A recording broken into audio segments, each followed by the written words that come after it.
To me, I just don't understand as a business owner how you can be comfortable to have services that's not for every hair type, especially as a Black woman where you know Black women do see you and probably will want to go to your shops. I don't understand why it wouldn't include Black women.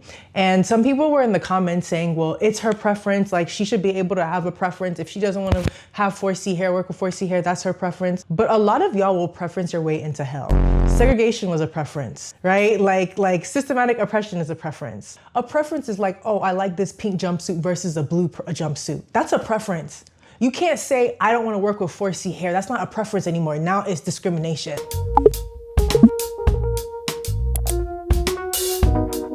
Sometimes it don't make no sense.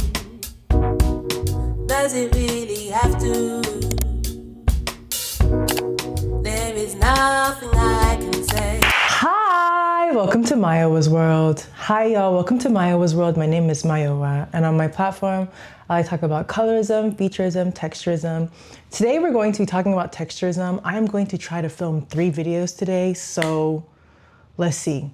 I wanted to talk about texturism and how I've just seen a rise of people being more blatant about being texturist. So for those who don't know, texturism is the discrimination of kinky hair types. And discrimination for that hair type comes in different ways. A lot of times people often use language that's very demonizing when it comes to kinky hair. They will say it's too much, or that it's too rugged or too tough. And that often affects how people even treat the hair. Because a lot of times when you have 4C hair or a kinky hair type, people are rougher. Because if they're interpreting this as being a more aggressive hair type, they're going to usually match what they think is aggressive. And for those who don't know, 4C hair is actually a very, very soft hair type. I have freeform locks, which means that my hair naturally grows in this way. I didn't do anything for my hair to be like this. And I could even show you some like newer locks so that you can kind of see that genuinely this is, my hair just grows in locks. Like, I don't know if y'all can see this, but I have like some newer locks. And as you can see, it's just clump forming. It's clump forming kinky hair. If you enjoy my work and you want to get to know me more or hear exclusive videos, you can join my Patreon here. And I make weekly or probably every 10 days, I make videos either talking about my own life, doing early release. This video is going to be first on my Patreon before y'all see it. So if you're interested in my work, join my Patreon. So kenyamoore is one of the women that's off of The Real Housewives of Atlanta. And recently she had a casting where she made it very comfortably known that for this particular casting, she does not want people with 4C hair.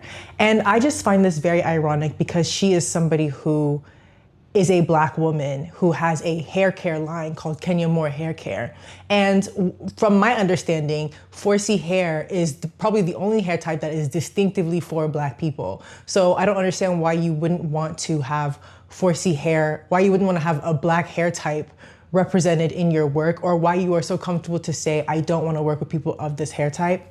I've come to find out that this casting was a couple months ago. Kenya seems like somebody who, you know, her hair is a big thing to her. And I shouldn't be surprised by a woman who has perpetually worn green contact lenses for 3 decades. And I think who says that's her real eye color.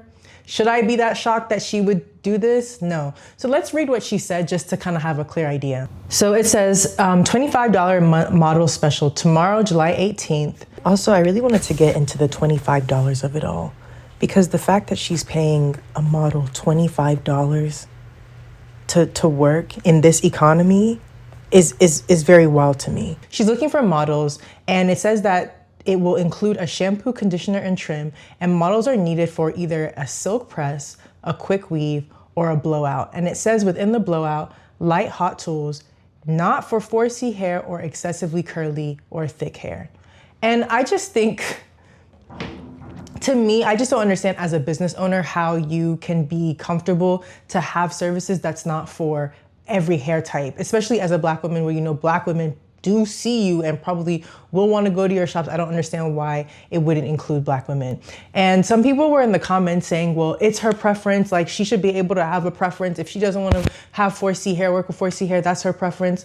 And I said this in my video on TikTok, but a lot of y'all will preference your way into hell. Segregation was a preference. Slavery was a preference, right? Like systematic oppression is a preference. Preferring things doesn't mean that it exists in isolation. It doesn't exist in a vacuum, right? It's a systemic thing. And a lot of times preferences are still rooted in isms. A preference is like, oh, I like this pink jumpsuit versus a blue jumpsuit. That's a preference.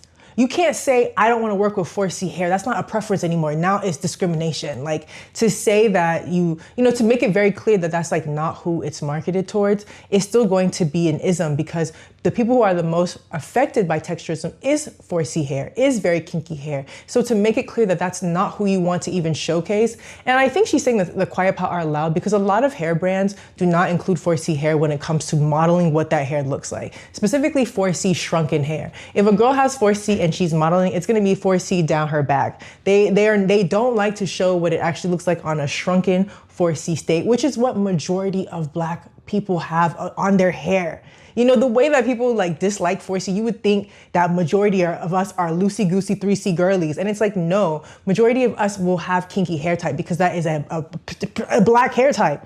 So it's just really like, I think it's bad as a businesswoman. I think it's also bad just from an ethics point of view. And some people and then there were people in the comments that were like, no, like the reason that she doesn't want to do 4C hair, a blowout on 4C hair is because it just takes more work, or you have to use more heat, or blah, blah, blah. And like, in my understanding, I'm like, before I even get there, so then I went on her website to see what specials they still have. And I see that even on her website, they have a head spa and a blowout. And here, to get this done, it's $175. And at the very end, it says it's not for very coarse hair or 4C hair types. So it's said here that the blowout is not for 4C hair types, which in my mind, I still don't understand why a blowout wouldn't include 4C hair. But then I see that there's a head spa with silk press. And then it says that it doesn't even mention 4C hair, but it doesn't discriminate against 4C hair in the advertisement. But that price is $225. So you want somebody to pay almost $100 more to be able to then have a silk press. But in my mind, don't you need a blowout before a silk press? You are charging more for people who have 4C hair inevitably, because if we're not allowed to have a blowout, but we can have a silk press, which from my understanding, let me know if you do hair, let me know if I'm wrong, but you need a blowout to have a silk press. Why is that almost $100 more?